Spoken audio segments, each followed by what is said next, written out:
Bonjour Bruno Retailleau. Bonjour Jean-Baptiste Boursier. Vous êtes sénateur de Vendée, président du groupe Les Républicains au Sénat. Est-ce qu'il faut maintenir la cérémonie d'ouverture en plein air sur la Seine? Je rappelle que c'est une première et qu'il y aura 600 000 personnes qui vont se masser pour regarder cet événement.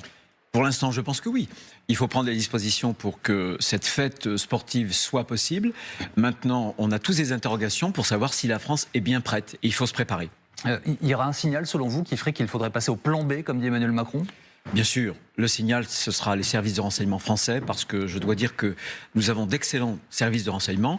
Sur le plateau, vous venez d'informer les spectateurs que vous aviez déjà en janvier, puis en mars, 2 attentats qui ont été déjoués.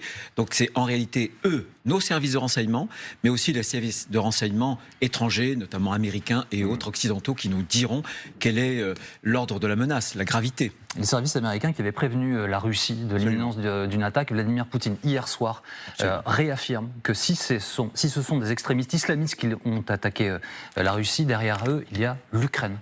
Bien sûr. Vladimir Poutine, pour moi, c'est le retour de l'État KGB. C'est un ancien du KGB.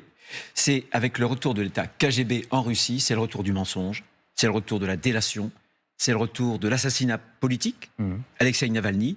Donc il ne faut pas s'étonner de cette série de contre-vérités. C'est dans l'ordre du gouvernement russe et soviétique. L'attitude d'Emmanuel Macron face à Vladimir Poutine ces dernières semaines, comment est-ce que vous la jugez? J'ai lu partout, la colombe est devenue faucon. Non, je la juge avec 2 critères. Il y a un premier critère, c'est le zigzag permanent. Il l'a fait sur Israël, souvenez-vous. Il avait demandé, quelques jours après le 7 octobre, une coalition internationale de type Daesh. Personne n'en voulait. Et ensuite, il a été un des premiers à demander le cessez-le-feu. Donc, zigzag.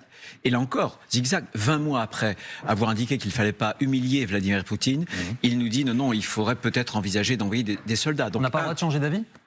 On a le droit de changer d'avis, mais pas ce point-là. Parce que pour qu'un État soit crédible, il faut que le chef de l'État tienne une ligne sur la scène internationale. Donc la France n'est plus crédible. Il y a deuxième chose, la France est de moins en moins crédible et on va en parler avec le budget justement et au niveau européen parce que ça affaiblit ça aussi, la crédibilité, la force de la voix de la France en Europe. Le deuxième critère, c'est la volonté d'instrumentaliser aussi la scène politique étrangère sur la scène politique nationale. On voit bien qu'il y a la volonté de créer une sorte de peur, d'anxiété pour polariser entre ceux qui seraient poutiniens, le RN, et puis son camp à lui, Renew. C'est pas vrai selon vous? Ils sont pas poutiniens, le RN? Écoutez, c'est à eux s'expliquer. En tout cas, ils ont eu ces amitiés poutiniennes très proches, bien sûr. Ils s'en défendent aujourd'hui. Alors, vous faites allusion aux chiffres de l'INSEE qui ont été rendus publics là, il y a quelques minutes. 5,5% de déficit. Je rappelle que l'objectif fixé par l'Europe, c'est 3%. Bruno Le Maire redit qu'il y sera en 2027. En tout cas, qu'il fera tout pour y être. Il fera tout pour y être. Il s'y est engagé. Ça vous fait sourire? Oui, ça me fait sourire. Et je vais vous dire pourquoi. D'abord, c'est un des pires dérapages qu'on ait eu depuis le début de la Ve République. Prévision initiale 4,9. Exactement. Ensuite, ça fait partie des pires résultats de toute l'Europe. On est désormais le cancre de l'Europe. Donc avant-dernier. Il y a l'Italie derrière nous. Exactement. Avant-dernier, l'Europe est pour l'endettement. Il y a juste l'Italie et la Grèce. Et encore, la Grèce, elle arrive en excédent budgétaire et non pas en déficit budgétaire. Donc c'est catastrophique. Ça signifie que les 2 mandats d'Emmanuel Macron, qu'on qualifiait de Mozart de la finance, risquent de s'achever sur un requiem pour les finances publiques. C'est le président le plus dépensier de la Ve République. Et la France aujourd'hui est le pays le plus mal géré d'Europe. Mais l'élément que je veux vous apporter, c'est que le rapporteur général du Sénat, Jean-François Husson, il y a quelques jours, c'était le 21 mars, jeudi dernier, est à Bercy. Il a fait ce qu'on appelle un contrôle sur place et sur pièce. Et on a saisi, je crois que c'était à la direction du Trésor, en tout cas à Bercy, une note qui a été adressée le 16 février au ministre. Cette note, que dit-elle? Elle dit que pour atteindre, en réalité, les objectifs que le gouvernement s'est donnés pour précisément atteindre les 3% en 2027, il faudrait que l'économie cette année soit pas de 10 milliards, mais de 30 milliards. Donc qu'est-ce qui va se passer? Je le dis à vos téléspectateurs. On va nous balader, on va amuser la galerie avec les 10 milliards jusqu'aux élections européennes, et badaboum, après les élections européennes, on va dire mais le compte n'y est pas, il va falloir en faire plus. Donc ça veut dire quoi? Ça veut dire augmenter les impôts? Certainement pas. Certainement pas. On est le pays le plus taxé de l'OCDE. Mais vous pensez qu'ils vont le faire? Que le gouvernement va le faire? J'espère que non. S'il le faisait, ce serait une erreur. Est-ce que, Jean-Baptiste Boursier, ça fait des années que la France taxe toujours plus, taxe des prélèvements, etc. Est-ce que, pour autant, ça a pu améliorer le déficit, l'endettement? Non. Donc on voit bien qu'il n'y a pas une relation entre toujours plus d'impôts et toujours plus de recettes. Au contraire, il y a un moment donné où plus vous vous imposez et moins il y a de recettes. Donc comment on fait alors? Eh bien on fait une réforme. On arrête de toujours plus dépenser et on fait la réforme. La solution, ça ne doit pas être la solution d'Emmanuel Macron. Pour lui, dès qu'il y a un problème, il y a de la subvention, il y a des dépenses, ça doit être la réforme. La réforme, ça veut dire quoi? Réformer l'État. Réformer aussi le modèle social.